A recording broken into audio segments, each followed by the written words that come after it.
Yo, yo, yo, what's up, everybody's big game, James. You know what it is. Myself and my dog DDP. What's up, fam? T Smooth TV. Get up in the building. It's positively relentless EP 17.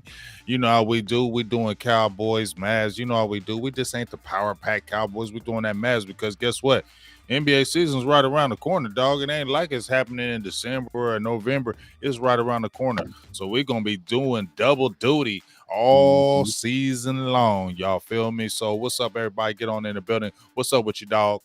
Man, not much, not much. Hectic, little hectic lately, but maybe things are kind of chilling out a little bit. I could use that little bit of a break if that works out. But yeah, the car stuff still going. Luckily, I think that's actually going to play itself out. Sounds like the extended warranty thing is going to bail my ass out. So hey, I should have a car again soon. That'll help things a little bit.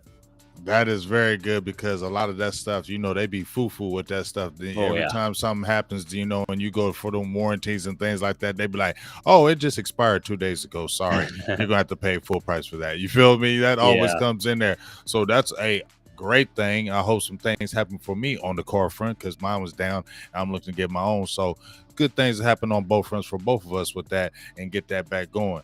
But we're going to talk, you know what I mean, how we do it.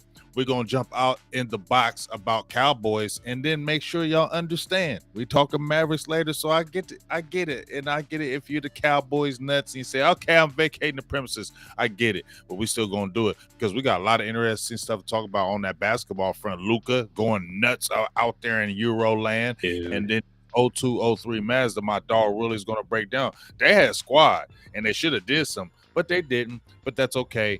Failure like our Cowboys. But let's not hate. I ain't going to say that. But let's jump out there and talk about this matchup right quick. Well, first of all, I want to get your thoughts because I haven't talked to you since they had signed Jason Peters.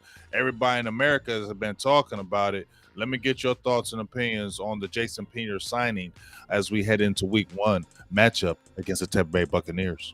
Yeah, I think it's a solid addition. At the time we did the last show, it was I think they were meeting with him that day. Like that's when the reports and everything were coming out. So we pretty much knew this is where it was headed. I think it's a great addition for giving you some much needed depth at the tackle. Now you've got a little bit of support there and someone who can kind of take Tyler Smith under his wing a little bit because this is going to be a real test for Tyler Smith, and they're going to have to see, okay, he's going to have that veteran who can kind of show him some of this stuff because sometimes when you're a rookie, you get a little bit of the doe eyes and the headlights, and so you need to have someone who can kind of slow it down for you and say like, all right, no, here's what they're doing, here's how you counter that, or here's what you look for. Like it helps a lot having a guy like that when you have someone who's literally been an All-Pro what 9 times. 9 Pro Bowls, yeah. It's a phenomenal thing that even if he wasn't playing, even if he was just there in like some kind of coaching capacity, would be very beneficial to Tyler Smith. So the fact that you have him and he can still go a little bit and be serviceable for you if you have struggles and have to lean on him a little bit, it's a perfect win-win, I think. Yeah, and that's what I have really been talking about. Really, not just him being a veteran out there for the Cowboys, but the leadership, the that what he can really help Tyler Smith. Because here's the thing, we talked about it on the final word yesterday, and I have been feeling like this in my heart. I like Tyler Smith. You know what I mean? I like him. I think he's gonna. I think he has the mentality. Even if he loses his way a little bit, I think he has the mentality where he's not going to falter. We've seen young players where they get beat up early, and it Yeah. kind of might be their careers. They kind of lose it and they kind of never come back from it. We've seen it time and time again with young players. But I think he has the fortitude to be able to fight through those things. I think him being a Texas boy as well, he has a lot of sense of pride with that. So I feel like he's really going to step up to the challenge. But DDP, with me saying all that, Mm-hmm. he gonna take some lumps. I mean, he Yeah. hasn't played tackle in the NFL. He got no reps. He's still coming off an ankle injury, which we're hoping that's fully healed. But He's he hasn't coming out had of any. Tulsa. He's coming out of Tulsa. He's going against Shaquille Barrett. I think he's playing on that left side. I'm sure they're going to put people to that side to stress that left side for pressure. And like I said, there's going to be communication. There's going to be things going on. And what people need to understand is that if he doesn't play good, people can't say, "Oh, see, told you he's a bust."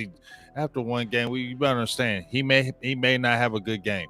We're hoping that he has a good game. But I'm not expecting him to have a good game. I'm just keeping it real. I'm expecting him to get work. I'm expecting him to have some holding calls. I'm expecting him maybe give up maybe a sack or two. But this is the growing pains that you're going to have to go through if you drafted him as a first round, and you're going to have to play him. I mean, and here's the thing. If it gets crazy out of hand, that's when you have that veteran right now as a Jason Peters that can come in after he gets a little bit healthy to steer the ship and kind of get it back to where it needs, because you didn't have the confidence in the Matt Waletzkos and you didn't have the confidence in the Josh Balks. Let's be very honest. So when you saw it in the preseason, that had to tell you, okay, we need to go ahead and get that veteran, because what we have right here is not going to do it if something happens with Tyler Smith.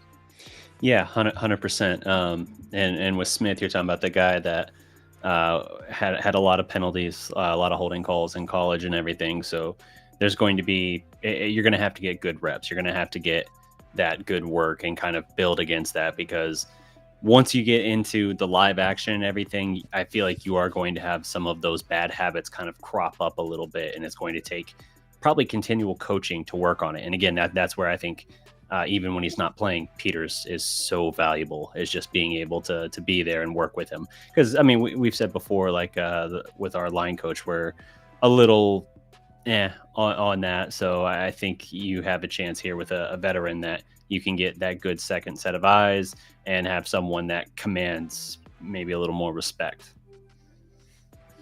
Yeah, 100%. Now, Jason Peters is in the building. Obviously, he's not going to be ready to play right now. We know that. But the Cowboys do have do you feel like the thing right here, do you feel good about that? I mean, you do feel good about that, but do you feel better going into this matchup, even though he may not be ready physically? He said he's going to need a couple weeks. Do you feel better about the whole line as a whole, even with the signing? Oh, 100%. Yeah. Yeah, even if he's not good to go for a couple weeks, which is totally understandable, not just because of his age, but because of how recent he got here. He just signed the other day.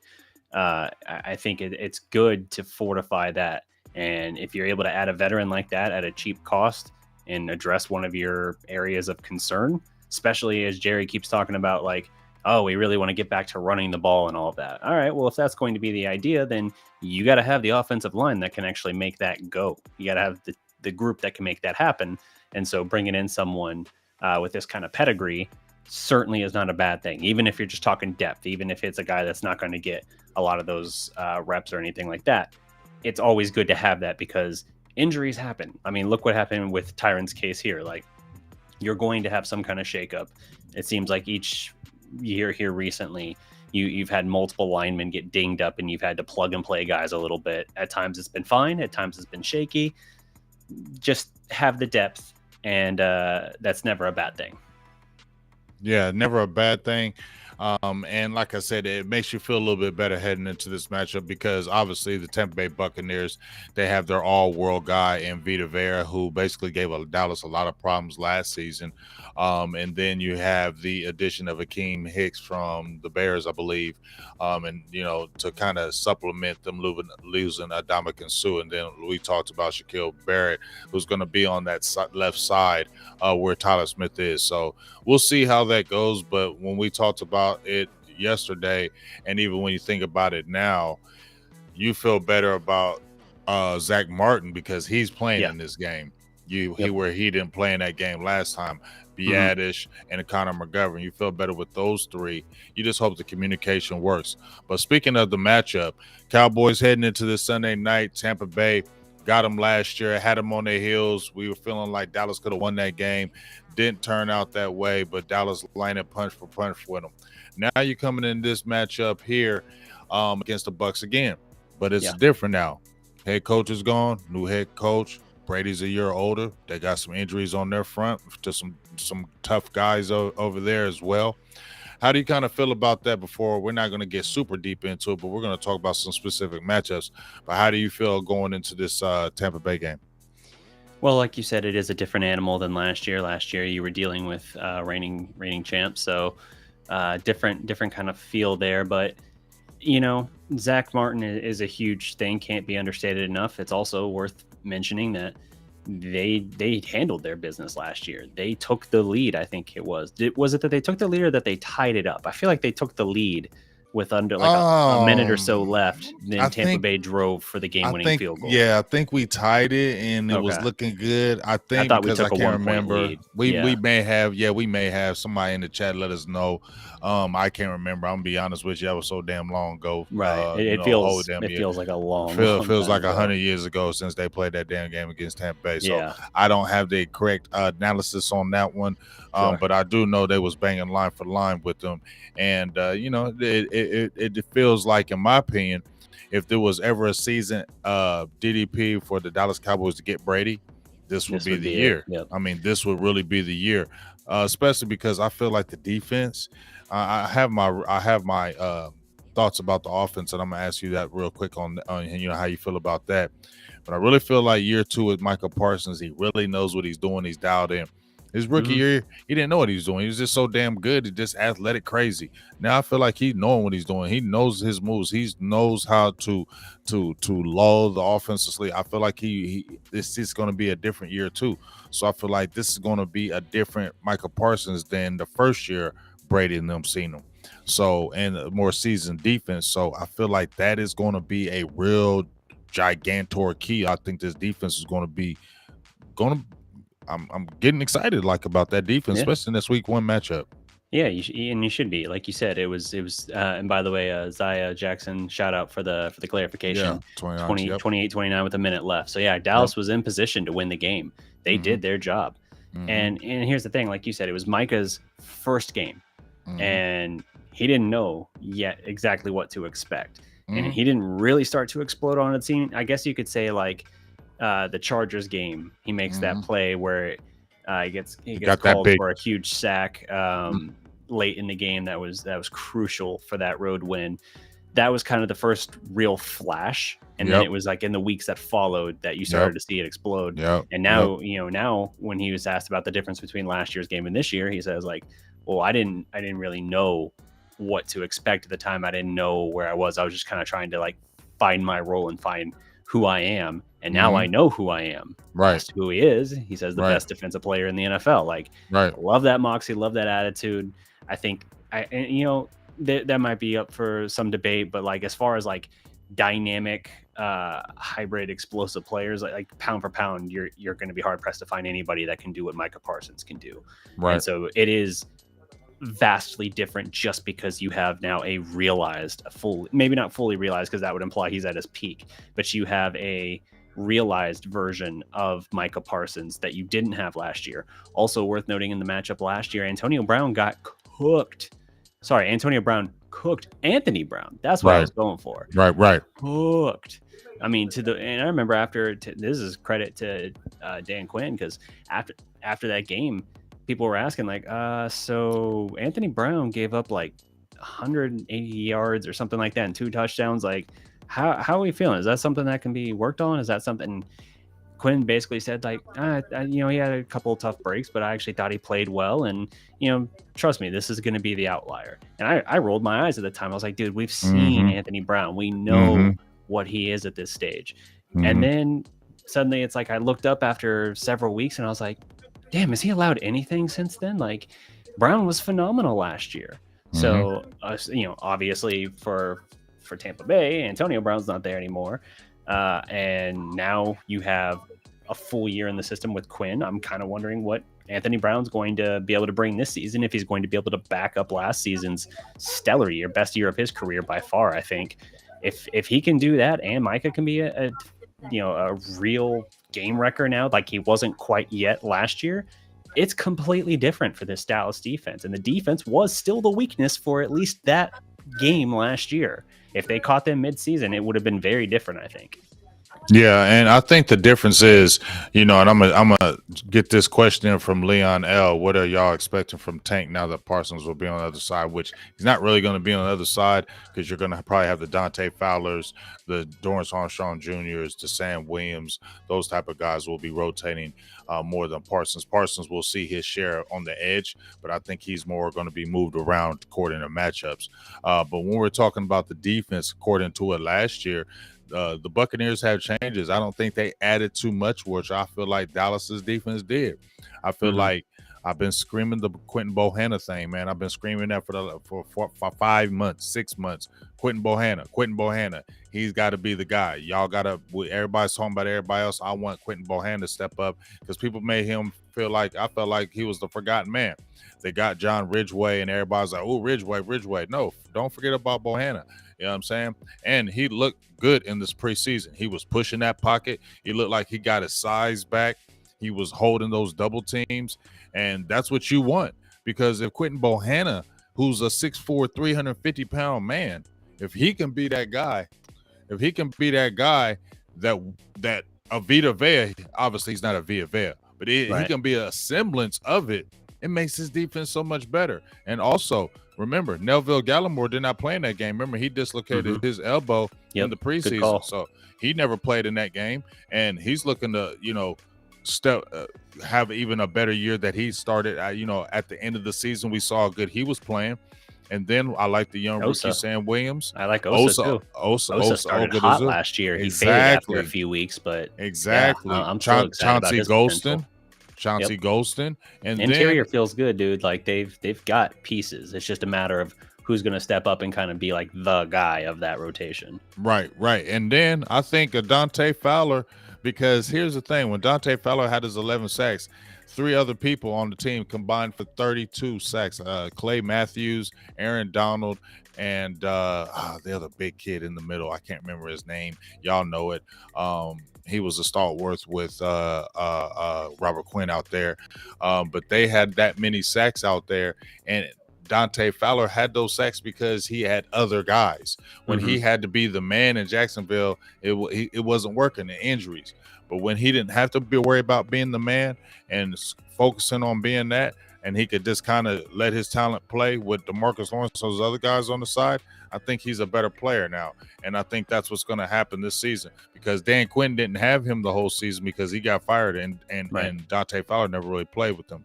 But just to answer the question about DeMarcus Lawrence, and I want to get your thoughts on D-Law. I feel like D-Law's got to have a 10-sack season. I'm tired of people already saying that D-Law, he's the greatest run defender and all this and that. Okay, but D-Law got paid for sacks, okay? I know he gets pressures. They paid him for sacks, and he got them sacks when he needed them to get his money. So he needs to be that guy. He's the elder statesman on that front. We know about Michael Parsons, brought in 13 sacks last year. D-Law got to get a 10-sack season, 11 sacks. He got to be a dominant side person on this edge for this Dallas defense to continue to be. And he's got to stay healthy. He missed 10 games last year. He's got to stay healthy. He can't be getting hurt. So those things are playing. I think the safety position feels good. You feel me, DDP? But I want to get your thoughts on, how you feel about but the D-Law. Yeah. I mean, you pretty well hit the nail on the head there. Like, he got paid big money, $20 million a year, for his ability to generate sacks. And while we can look at it and say, like, oh, dude, look at all this dirty work he does. Look at his run, run protection and everything. Look how he breaks things up, diagnoses plays. That's true, and that's all great stuff. Like, that stuff you absolutely want a key leader on your defense being able to do. The thing is, those guys don't get $20 million a year. Like, you can say sacks are a little bit of a misleading stat if you want, like, depending on the pressure or how things break down. It's almost a little bit more up to chance than it is like the actual skill, and the stuff he does is valuable, just as valuable in some ways. Maybe so, but at the same time, the guys that make that money are guys that are getting to the quarterback again and again and again. Guys, even if he's not getting a sack, you better be like laying out the quarterback as he's letting go of the ball. You better be creating fumbles and hitting the quarterback as the ball's coming out of his hand. Make him think about it, make him feel the presence. And to kind of borrow from a quote he tried to use against the Rams to very bad effect in the playoffs a few years ago, go out there and snatch a man's soul. That's what you got to do. You have to be able and willing to do that. And he hasn't really been able to do that as far as consistency, as far as putting it all together and generating a big sack season since he got that money. And They might. I mean, they've already kind of restructured his contract once to keep him around and everything. But he's going to have to do something. He's going to have one of those years where we don't have to look at it in shades of gray to define and justify like what his value is and why that's worth keeping around at his current rate. I would love to have him. Not as thrilled about paying him what he's getting paid if he's not going to produce the sacks. That's my view. I mean, like I said, I feel like they paid you for sacks, dog. That's why you one of the top defensive ends, and not just because, like you said, that's the biggest thing. You're not paying $20 million for no daggone run defender. You're not doing that. Yeah, you can be a great run defender, and he does get pressures. And I mean, there's times he is knocking the ball, but I don't see him always dominating top offensive linemen. I see when he goes against weaker defensive linemen, he does what he's supposed to do. Top offensive lineman, you need to do the same damn thing. That's all I mean. So I feel like all those ingredients kind of have to come together to take this defense, because it was becoming elite. I mean, 34 turnovers last year. They did things that Cowboys defense hasn't done like in over 20 years as far as turnover margin. So they have done those type of things. But run defense, get more stouter. Rotation, Jabril Cox. I mean, I'm excited to see a lot of guys, so we'll see. So before we kind of end this Cowboy talk, you know, what do you feel? Here's my thing. The offense. That's my only kind of, I'm not even gonna say the worry, but the reasons why I feel like this may hold the Cowboys back, because we don't know about the receiving core, and I'm gonna be looking at it when it's 3rd and 9 DDP, or it's 3rd and 10 or 3rd and 11. They gotta stretch the field. Who are they gonna go to if they double CD Lamb? Those are the questions that I am having in my head. Yes, we got Ezekiel Elliott. He's healthy. Tony Pollard, but we still a new influx of our offensive line. We don't know if the Cowboys are gonna put up points. I don't know if they dropping 40 points like they did last year. Right. Or 30 points like they did last year. You get what I'm saying? And Dak for 400 yards. You know what I'm saying? It's a whole different offense. That remember, offense Amari was ready Cooper to go. was a monster in that first game last year. That was his catches. One big game. Right. I guess you could say and the they went to him. Game. Yeah. They went to him. You know what I'm saying? They featured him and they went after him. But, you know, they came already like guns blazing in that game. You get what I'm saying? I don't know. And I hear the Cowboys talk about we're going through Ezekiel Elliott still. Hey, hi from Western Australia. Shout out to Clinton Thompson out there. I love that right there. Australia. That's big time. Appreciate you. That makes me feel kind of big. But I feel like this might be one of those slow type games, not the fast burner like it was back and forth. Kind of what's your thoughts? I could see that being the case, if for no other reason than I think Dallas has taken a step back offensively, especially early in the year. We're going to see that. Maybe you'll get some electric plays if they can feature CeeDee Lamb well. And he had some big moments in the game last year, too. Cooper stole the show, of course, but CeeDee Lamb had some electric plays in that game. So if you can do that, and if you're actually going to lean on Tony Pollard properly, then you can create some of those plays. But I don't think they have the weapons right now, at least not with the experience behind them, to really build on that and play with that same kind of pace. It's like they can have those flashes, but I don't know if it's going to be something where they can rely on that throughout the entirety of the game. I think it's going to be a little bit more methodical, and they're going to have to like pick their moments and kind of deliver these big knockout blows with like a sudden big play or something, you know, like kind of work the middle, kind of work the body like a boxer a little bit, work the body a little bit, and then try to catch them with the left hooks, you know, something that just completely catches them by surprise. Maybe Kellen Moore has to dip into his trick play bag a little bit, and we saw how many times he threw that out last year, and generally with good success.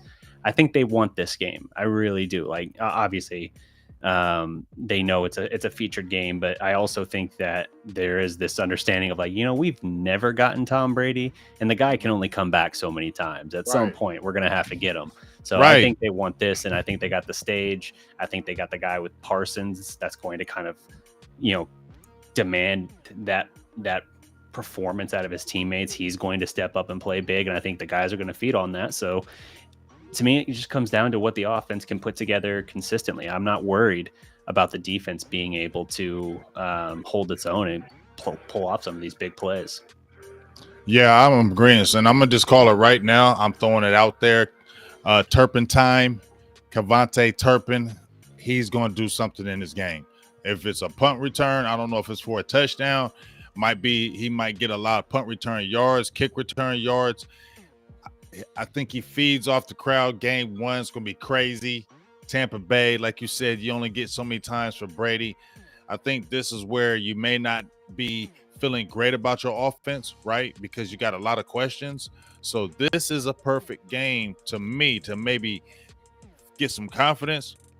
Get Turpin involved. Get Turpin involved in this first game, Kellen Moore. I know you probably don't watch this show. I know you probably don't watch Big Game James. I don't know if you watch DDP. But if you just happen to sit back and throw on YouTube and turn this on, Kellen Moore, get Turpin the ball in this Tampa Bay game. He's going to be the difference on the offense. I'm going to say that right now. Turpin is going to be the difference. I'm not saying it all year, not saying the rest of this year. In this game in particular, Kellen Moore, get Turpin the ball. It's going to be electric. He's going to get the crowd going crazy. The team will feed off of it, and I feel like that will carry it. Yeah, I could see that for sure.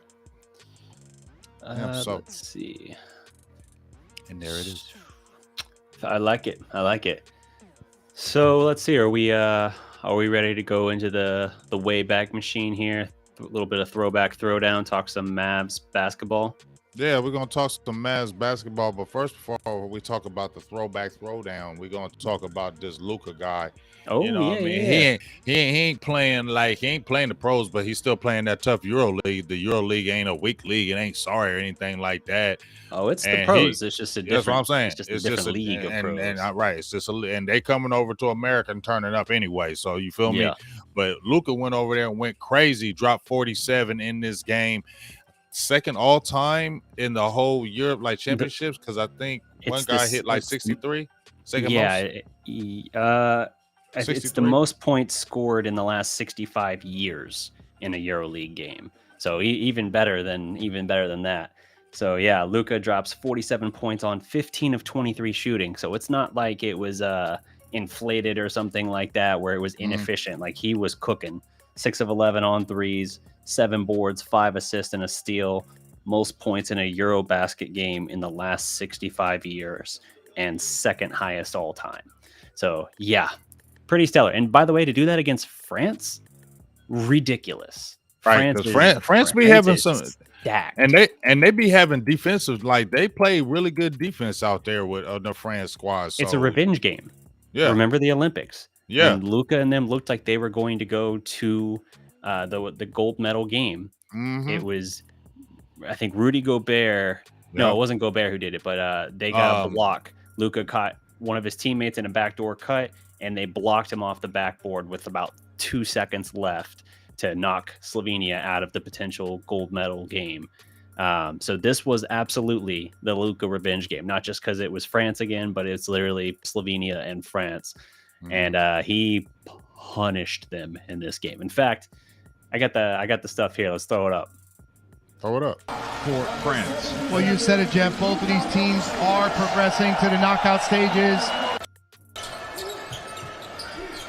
Bring the volume down just a little bit here. This shot is just obscene. Shot clock expiring. That's when he was fading to his right, and he got look at them dudes that are on him. That's Gobert, by the way. I don't know why he bleached his hair, but absurd. Being weird. Utterly absurd, that shot as shot clock's expiring. And it's just a clinic he puts on.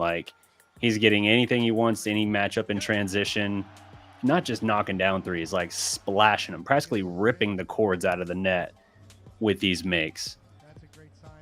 And what's so crazy about him? When you still watch him, it just looks like it's like, damn, how is he just getting to the hole like that? It feels like when you're looking at him, you can stop him. It feels like when you're watching him, you can stop that. You can't stop that, dog. I'm telling you. You know what it reminds me of?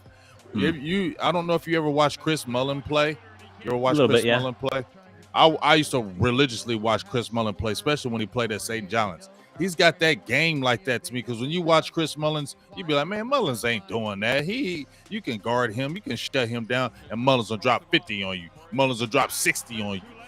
left-handed, kill you with the J, can take you to the hole, can do all kind of, can pass the ball. He wasn't a point guard, but he was every bit of 6'7", and he was like Luka. You just look at him like, I could stop him, and you couldn't do it. That's what Luka is.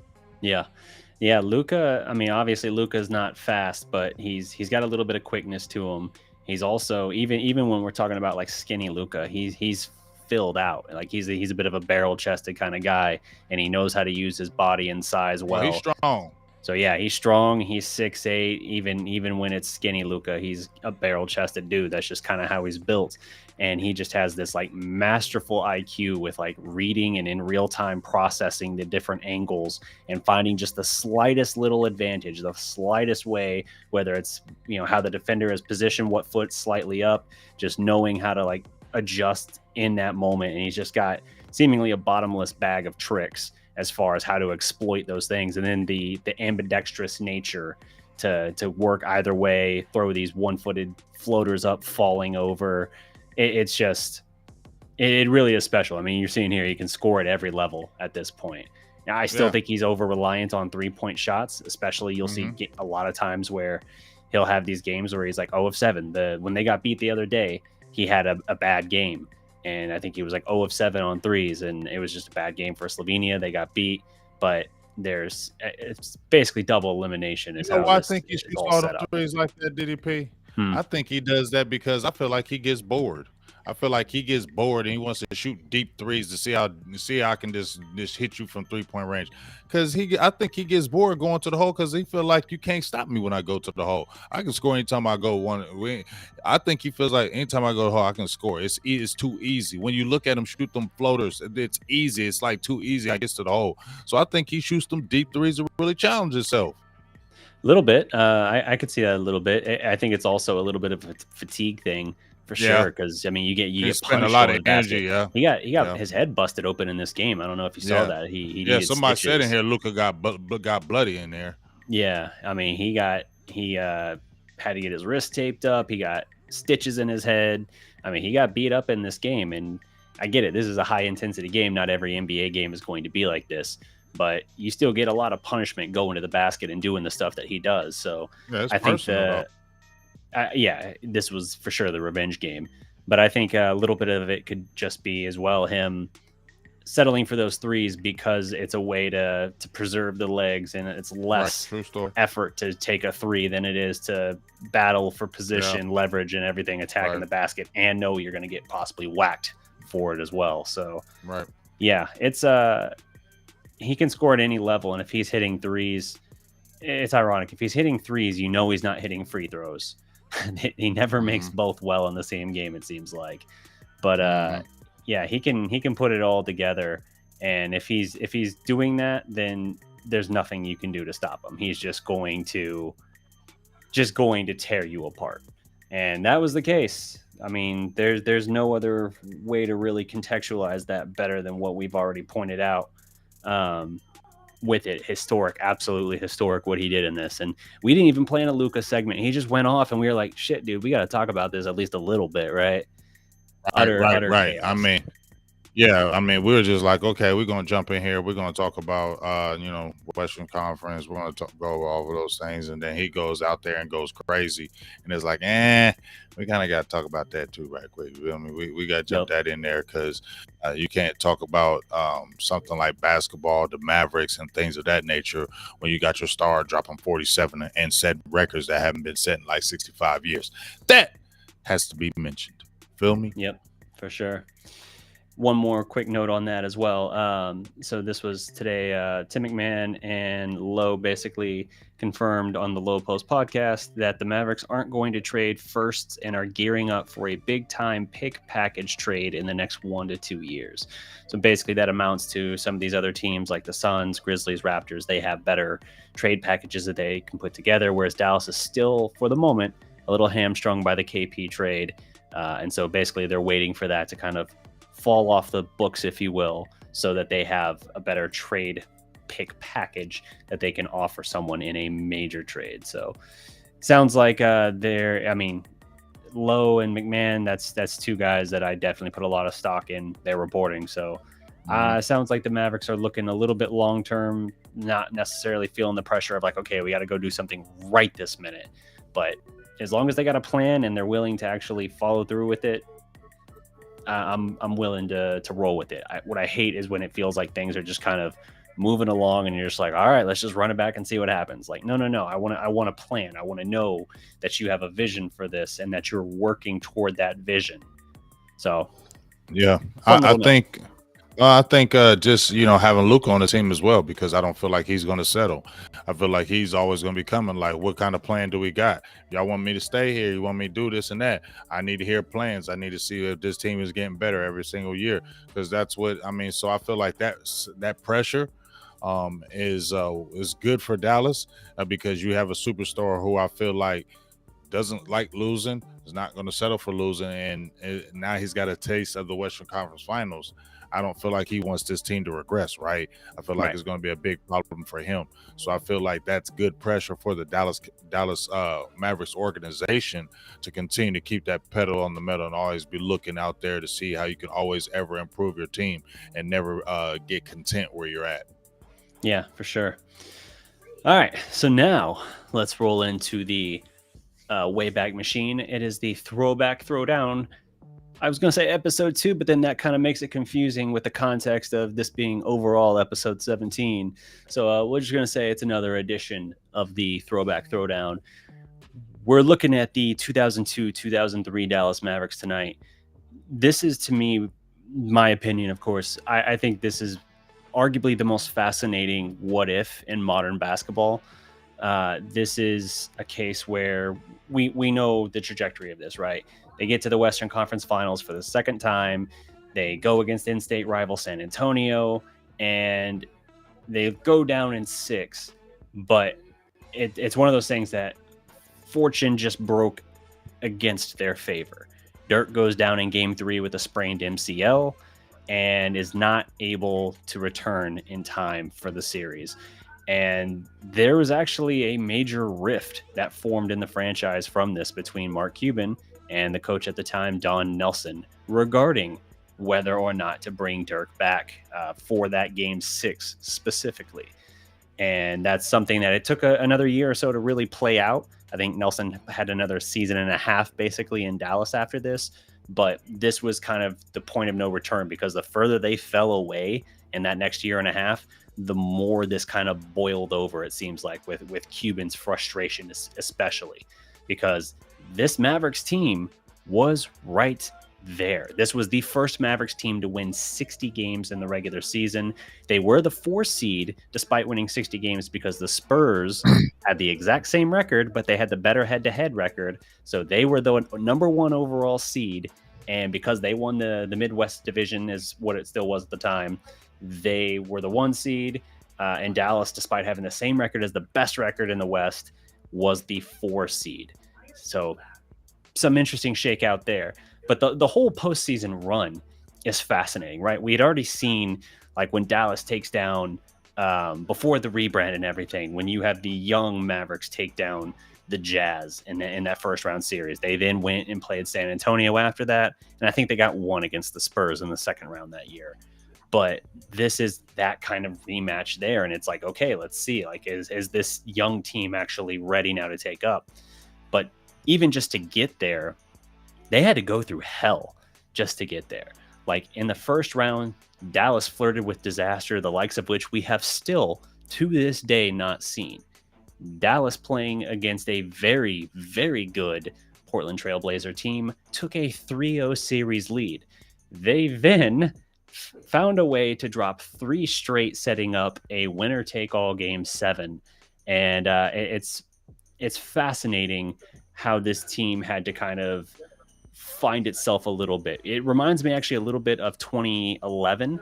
If you remember, in that first round, same sort of thing. Not a 3-0 series lead, but they were up 2-0, lost the next 2, including a massive choke job of a 23-point lead in the fourth quarter to lose to that Blazers team. And that team solidified itself as well. And Dirk kind of, in this point, does it as well. Dallas goes on and wins Game 7. But it's a resilient bunch. This is the full mad scientist Donnie Nelson crew. They opened the season with like 14 straight wins, which was at the time the second most consecutive wins to open a season in NBA history. The Rockets had 15 and went on to win the championship that year, which means the Mavericks were the most wins to open a season and ultimately not result in a championship. But, obviously the Warriors blew that away a few years ago in their 73-9 season. They won the first 24 games of the year. Ironic that streak ended up being snapped by Dallas, I guess. But it's full Don Nelson, Mad Hatter here. This is we're just going to go complete mismatch, complete versatile lineup. We're going to basically be super fast paced, super heavy on the offensive side, and defense. It's there. We'll have some guys that can kind of do that. In the offseason, they brought in Raja Bell. That was a very nice addition. Walt Williams, also a very nice player, playing in the last year of his career. They had bits and pieces, but they didn't really have a defensive team, and that really panned out in how you saw their stats stack up. They were a team that could kill you offensively, scored more points than anybody, but they were not super efficient on the defensive end. Ironically, even though they had the best free throw percentage, they were terrible at getting to the line. It's like the number one in percentage, but like 26th or something like that in free throw attempts per game.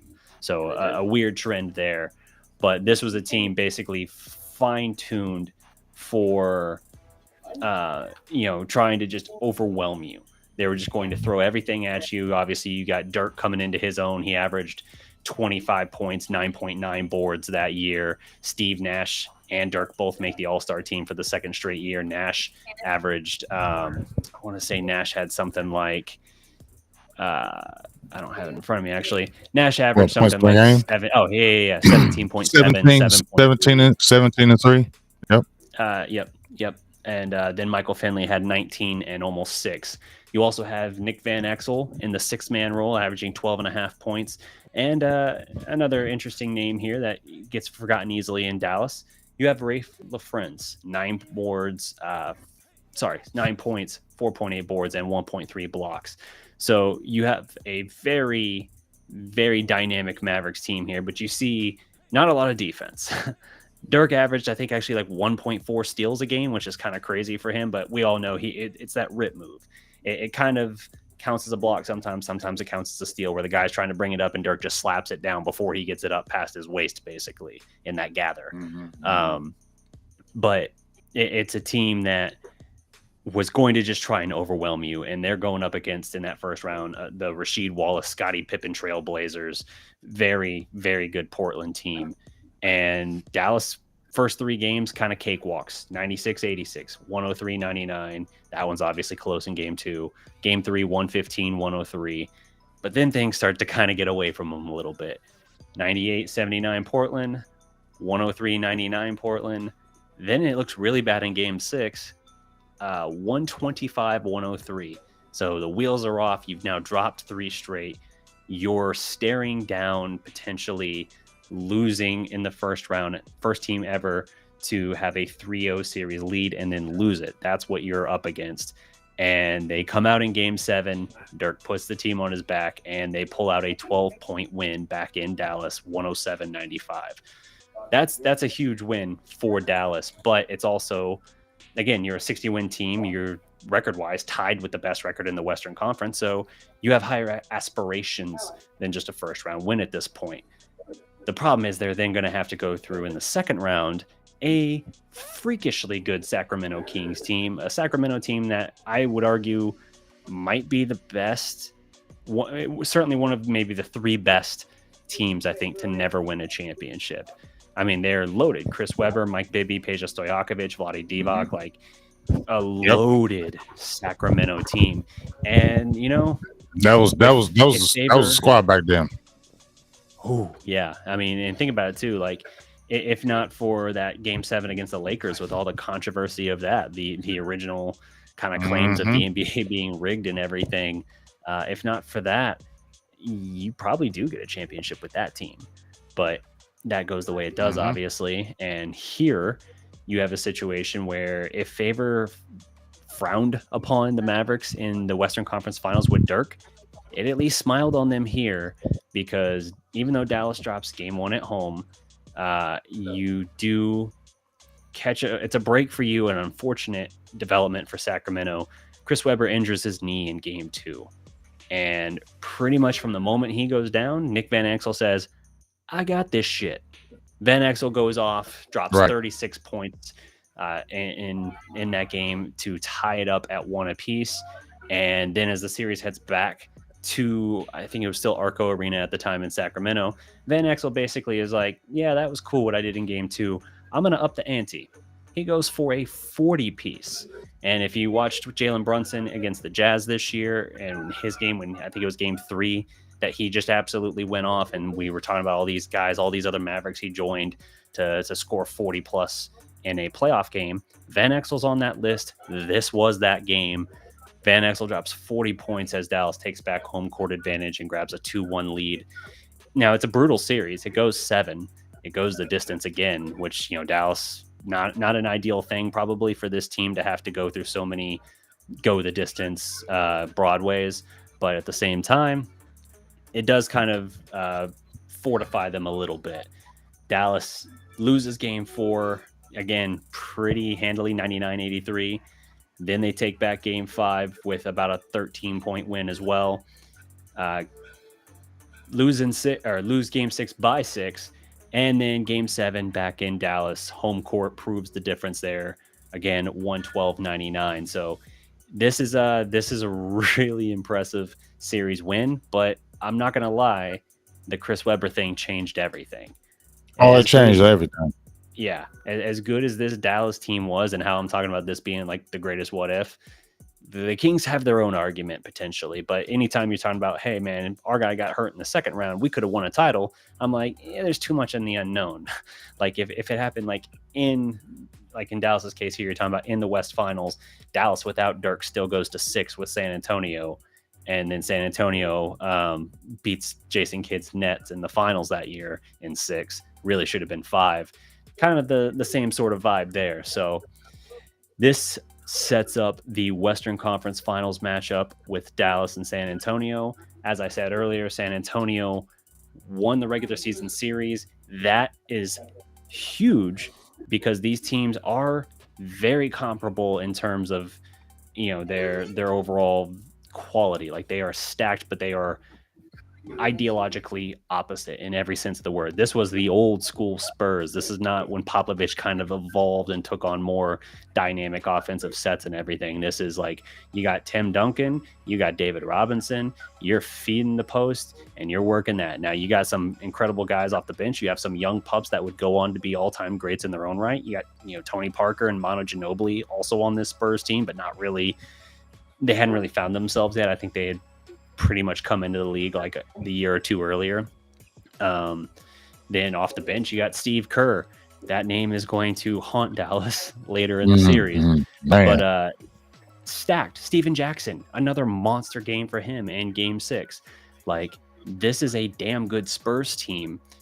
And they got the regular season series against Dallas, and it's huge. We just talked about in the last round how having home court was mammoth for the Mavericks against the Kings. Well, now it's the opposite. Now they're on the road. They do in game 1 take it in San Antonio 113-110, but the tide goes bad very fast. Dirk goes down in game 3, I think it is. In game 2, San Antonio comes back and takes a 13-point win, 119-106, and then it's in game 3, Dirk goes down with the sprained MCL, will not return. We'll get into that and the fallout of all that later. But Van Exel, still stellar, but he's having to carry a lot of the burden here. Dallas is missing its number 1 scorer, a guy who was an all-star, 25 points, 10 boards a game basically in the regular season. He stepped up his play in the postseason, but now he's gone. Finley is still serviceable, but dropping off a little bit. The problem in the Western Conference Finals is Steve Nash has gone MIA. Like, his production is not there. Van Exel is still playing pretty well, having moments for sure, but Nash has kind of disappeared. He was still playing around his usual level earlier in the playoffs, but it's problematic here as he goes against San Antonio. And again, we're talking about a stout defensive team a team that really wants to slow the pace and attack your weaknesses. That's just what they're doing here, and it's kind of taking Nash out of his rhythm and making him more of a non-factor than I think is usual, more than you would see from most any other game the rest of the way in his career. But San Antonio rattles off 3 straight wins. They're up 3-1. Dallas's back is absolutely against the wall. And game 5, their season on the line, they actually do find a way in San Antonio to get another win. So they win 2 games in the series, both ironically coming in San Antonio. And Van Exel, again, balls out in that game. Like, he has another very strong performance. Dallas is able to keep the season alive. Let me see what the score was in that game 5. 103-91. Huge. But game 6 is a different story. It's a closeout game. The Spurs end up beating Dallas 90-78. The real story is they pull away late. Dallas is right there just fighting grit and everything, but they're not scoring. They're not able to put it together. Meanwhile, the Spurs are getting huge performances from Steven Jackson. He has 24 points on 5 of 7 shooting from 3. Tim Duncan actually relatively quiet in game 6 by his standards, 18 and 11 in 45 minutes. David Robinson only chips in 7 and 5, but he plays just 16 minutes. Young Tony Parker scoreless in the game, 13 minutes, but he goes 0 of 5. Ginobili 11 and 2 off the bench. Malik Rose 12 and 11 in 32 minutes. Like, it's a game that feels like it's there if not for Steven Jackson and Steve Kerr. And Kerr in like 13 minutes gives them 12 points. He comes in and he's just 3. Like, he's just suddenly dropping it on you, and that's where I said it broke open. It's just him knocking down this just burst of threes, it seems like, out of nowhere. And Dallas, who had still been hanging on for dear life right there, trying to stay in it, trying to keep things going, just kind of falls back, and they're not able to pull back in there. So Finley ends that game with 13 and 6. Van Exel goes for 19, but he's 8 of 19 from the field. So anytime you're scoring as many attempts as you took, not super efficient. Nash is abysmal in this game as far as scoring. He did end with 11 assists, but he's 6 points, 4 boards on 3 of 10 shooting. That is very problematic for your, he's your other all-star. He's supposed to be your second best player. And even with Dirk not on the floor, he almost plays as like your third best player, even without Dirk in this game. So that's very concerning. Walt Williams in his final NBA game gives 17 points on 7 of 15 shooting, and Rafe gave you 12 and 12 on 6 of 13. So right there, they're right there. They go to 6 against the Spurs despite not having Dirk, and it's a huge question of what if. I said earlier there was a rift that formed with Don Nelson and Mark Cuban over this. The Mavericks doctors basically were saying if he felt he could go, they thought he would be all right. It was kind of like up in the air of like, it's your call. And Dirk, young, still, I'm trying to think of exactly how old he would have been at that point. He was 24. Yeah, that sounds right. 20. I was going to say 23, 24. Still a very young player there. Never been at that moment and wanted to go for it, but he also had some hesitation. And Don Nelson takes that call out of his hands and says, I don't care if the doctors are saying he can go. You're not risking this guy. His potential is through the roof. You don't risk an all-time great potential career, even for a one-off championship here. If I think it was said afterwards, like maybe if this was like the finals and you're having this conversation, you think twice about it. But you could have had a Kevin Durant type situation. Now that's the Achilles, but Dirk's playing with he would have been playing with a sprained MCL. And Dirk went on the day of Game 6. Dirk went through a light warm-up workout in the morning, and he felt okay. But as soon as he sat for a couple minutes and then tried to stand up, he was hurting. And he said years later, Dirk did, that Nelson made the right call. That he might not have had the perspective at the time to go with it. He might have tried to play because he wanted to, and he knew his team needed him. But you never know. And if he had a major, we talked about his longevity, the 41-21-1. 21 years, never had a major injury, never had a torn ACL or MCL or Achilles or anything like that. He had like bone spurs in his ankles towards the end. But like that would have drastically altered the course of his career if he had suffered a major injury early on, trying to come back and trying to push and press for this title. Nelson basically had the big picture view of that and took the decision out of his hands. As Dallas fell away the next year, they retool. A lot of things happen. You deal Van Exel to the Warriors for Anton Jameson. You deal LaFrance to Boston for Antoine Jameson.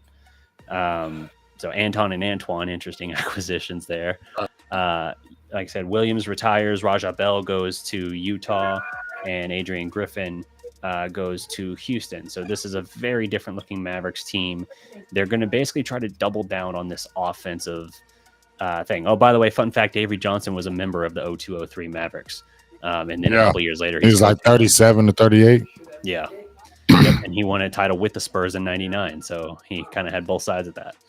Mm-hmm. But yeah, so Dallas tries to double down on this offense first mindset. And I get what they're going for, but basically it's a situation where you have so many guys that need the ball in their hands to create and need to be able to work, especially a guy like Walker that was a volume scorer. Mm-hmm. It just, you don't have enough basketball to share. Even though you have Nash, who's a floor general and can spread the floor very well, find guys very well. It's just, you don't have enough to balance it there. And so it bombs out bad the next year. They get a first round matchup with the Kings and they get smoked in 5. And I mean, it's bad. And then the following year, they kind of limp along a little bit. And then Nelson ends up mid-season resigning and basically promoting Avery Johnson into the head coach position. And then 2 years later, they go to their first finals. So things happen quickly. Avery actually takes them on a kind of reworks mid-season the team's identity into a more defensive, like harder playing, defensive focused team. And that's what takes them to the next level. So it's interesting looking at this because you say like, well, Don Nelson until very recently, like just the last year or two, was the winningest coach in NBA history, but he never won a championship. He never even went to the finals. Crazy. That's crazy, ain't it? Yeah. That's crazy. And how would his legacy look different? Steve Nash never went to the finals, never won a championship. Now he got one as like a shooting coach with the Warriors in recent years, but like as a player, never got it. How different would his legacy look? Dirk, a lot different. Yeah. Dirk had to suffer through a lot of adversity. 06, obviously, bombs in spectacular fashion, and then he has to go on basically a 5-year mission of redemption to finally break through and get to the top. We know what his legacy transformed into after just 2011 alone. Finley, yeah, he goes a couple years later to the Spurs and as a role player gets a title, 07. But it's just a very different format and structure for this team. Like they underwent major transformation. First, they tried to double down. It didn't work. Then they tried, okay, well, now we're going to completely upend it and basically rebuild just around Dirk. Nash leaves. That brings in the money, brings in Eric Dampier. Yeah. the nicest thing I can say about Dampier is he did bring something. Big. Yeah, he brought something they didn't have for many years, which was like a true big man and everything. Now he had hands of stone, but you can also say like, all right, well, it's good that he came here because it was his contract was what brought us Tyson. I think it was his expiring contract or something was what brought Tyson to us finally. But yeah, you think about this, like this era of Mavericks basketball, it wasn't very long. We're talking 98 to 05. So it sounds longer when you put it in those contexts, I guess. But basically, filthy, dirty, nasty. That was their nicknames. Filthy, Finley. Dirty, Dirk. That's why Dirk's nickname to the end of his career was still Dirty. And nasty, Nash. So that era of Mavericks basketball, to basically screw you, we're going to drop 200 points on your head if we can. They were right there, and I feel like this is a team that even though it had major defensive deficiencies, it was ahead of its time enough, and it had generational type talent deep enough that it could have overcome this. I think if Dirk plays, now I'm not saying if Dirk comes back game 6 and stays healthy that this all goes well and they're holding I almost said Lombardi, holding the finals trophy in the end. I'm not saying that. What I am saying is, if not for Dirk's injury, I think it's 6 games and it goes Dallas. That's a damn good chance.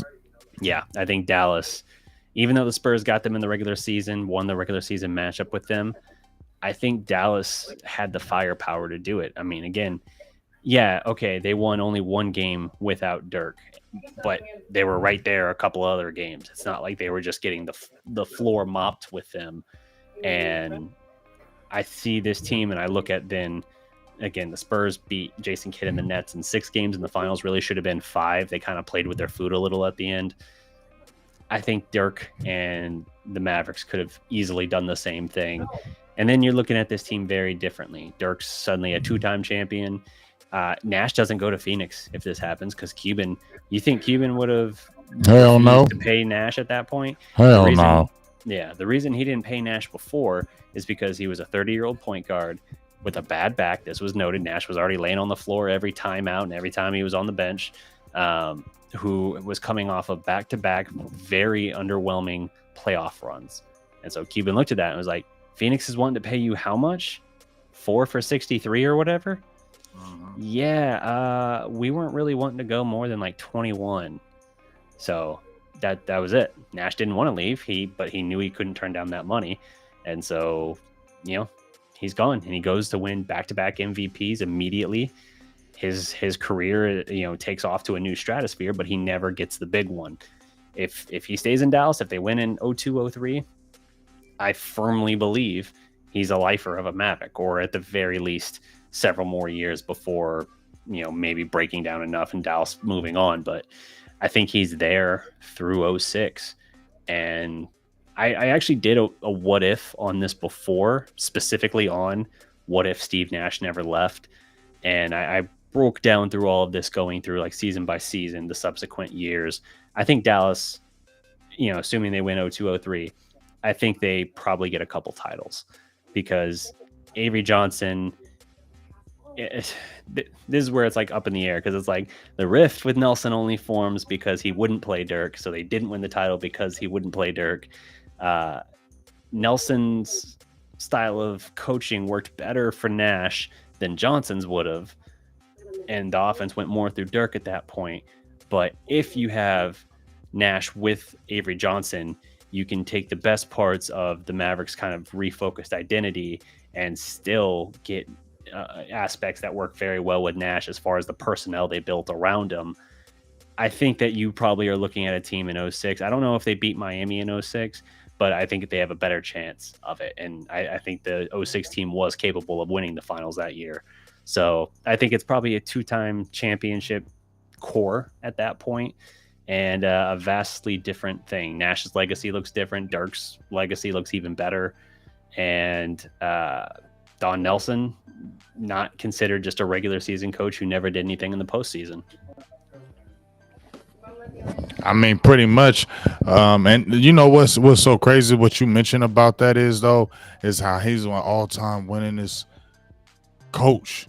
Yep, second now behind Popovich. Now second behind Popovich, but that's crazy. And never went to the finals. No. Never sniffed it. And I mean, to be clear, like, that was really stiff competition around the time of like this 02-03 team. Like, the Lakers were finishing up their dynasty. Like, they had one more run in it. They go out and get like Karl Malone and Gary Payton, and then they make their run in 04.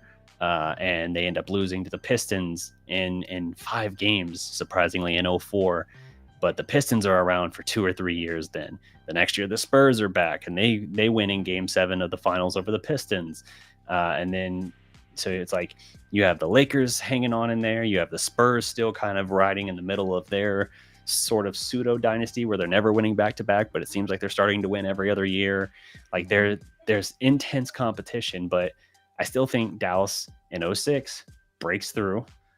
You have the team that got through initially in we're going to say 2002, 2003. Then I think 2006's team still breaks through. I don't know where it goes from there, but I think you got at least 2 trips to the finals, and I'm going to say they beat the Nets and Jason Kidd. So at least 1 ring, but 2 appearances in those early years. Yeah. I mean, it's a lot of woulda, coulda, shoulda. And you heard that it had to happen, especially with injuries. It's almost kind of like they skated across with getting past Sacramento with Chris Webber going down, and then Dirk goes down. It felt like it was not like karma, not no karma, but it just felt like, oh, we escaped that one. But then, damn, how we gonna go down with our guy after we were like, you don't ever want to see it play injury, because I love some Chris Webber, dog. I love that. But obviously, it changed the whole game. It changed the whole game when Webber went down. Just like, to me, it changed when Dirk went down. You had a double guy. You had a guy who's going to hit the big shot. He's got the size, obviously, at 7 foot, can do multiple things. He was getting like 20 rebounds in a game, 15, 17 rebounds, 35 points, 17 rebounds. Dirk was doing that. You know what I mean? So to lose those type of numbers, and you're playing against the San Antonio Spurs where you're dealing with a young Timmy, and he's just going crazy. You know what I'm saying? He's getting 25, 20, 27, still 20. there and still jacked. Right.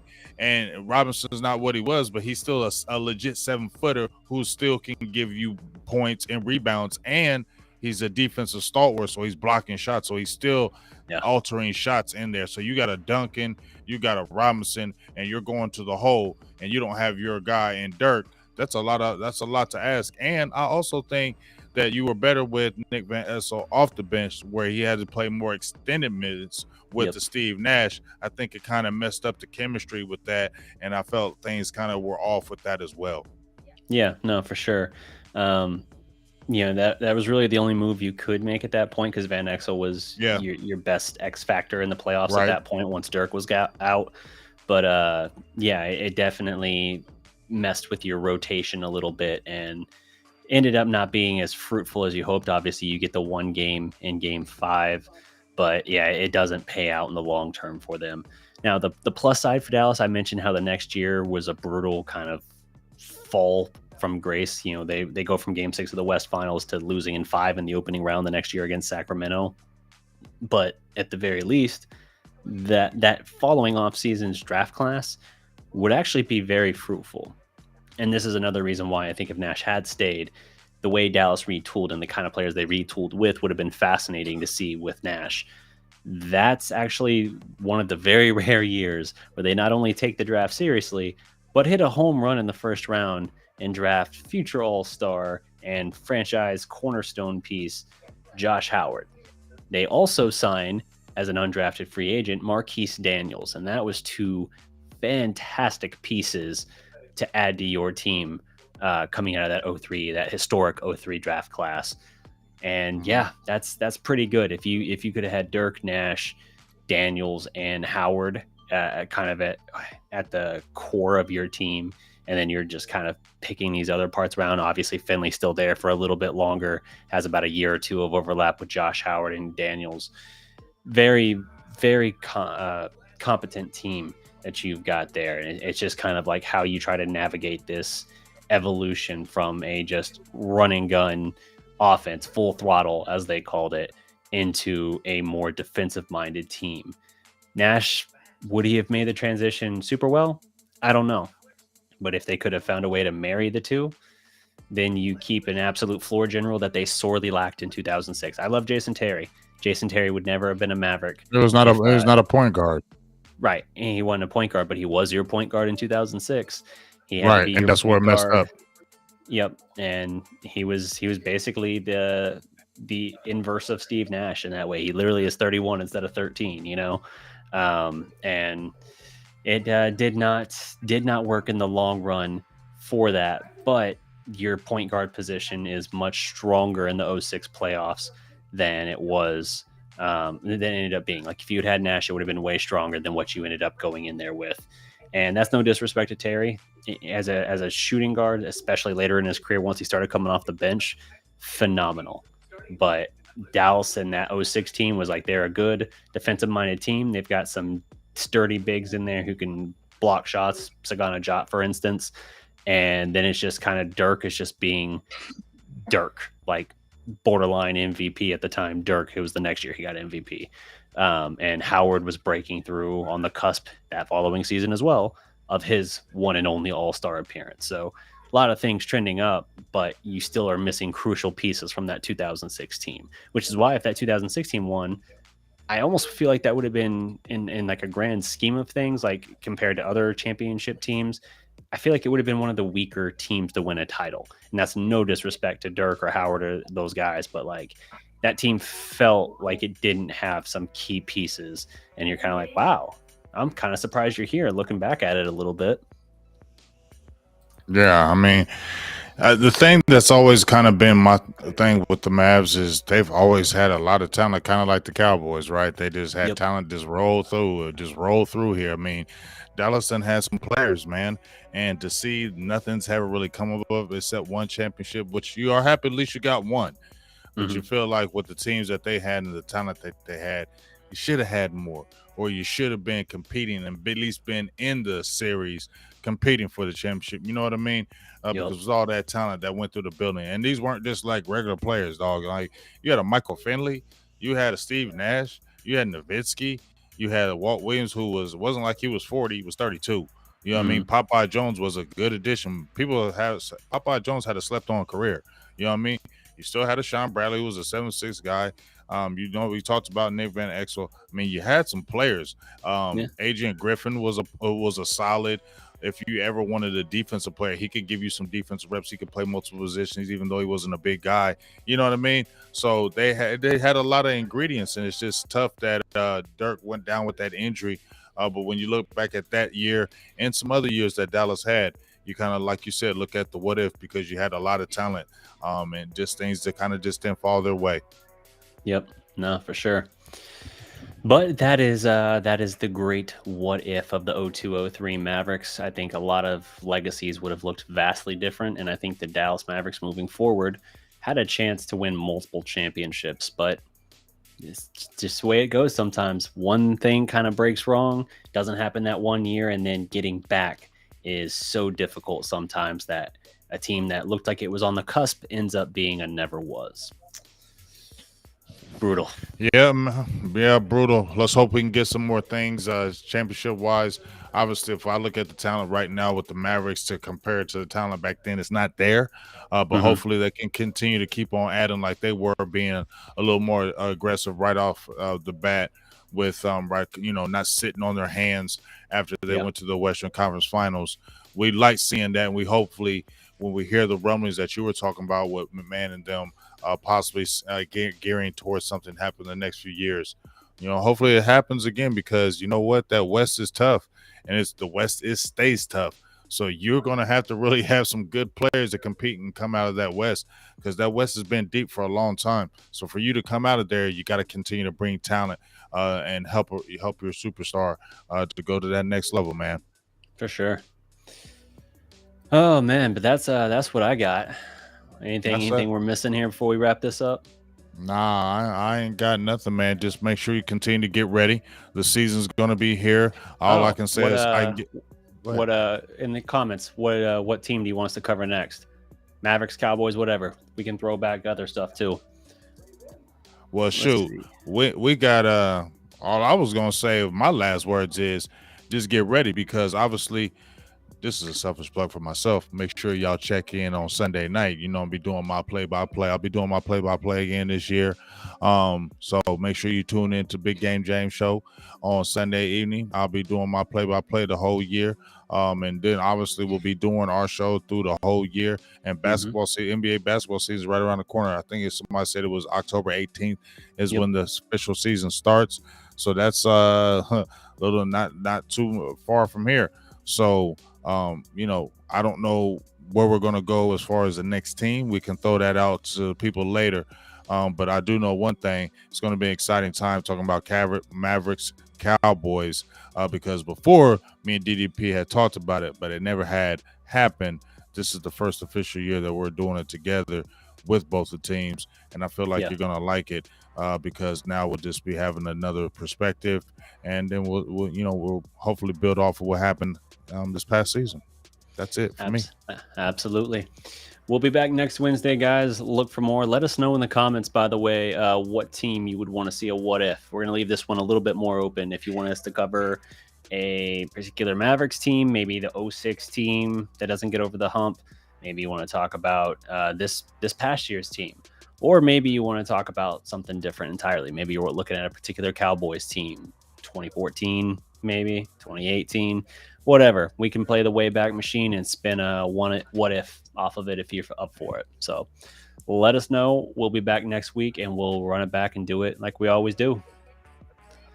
You know it, man. Make sure you holler at us. Yep. Until next time, guys.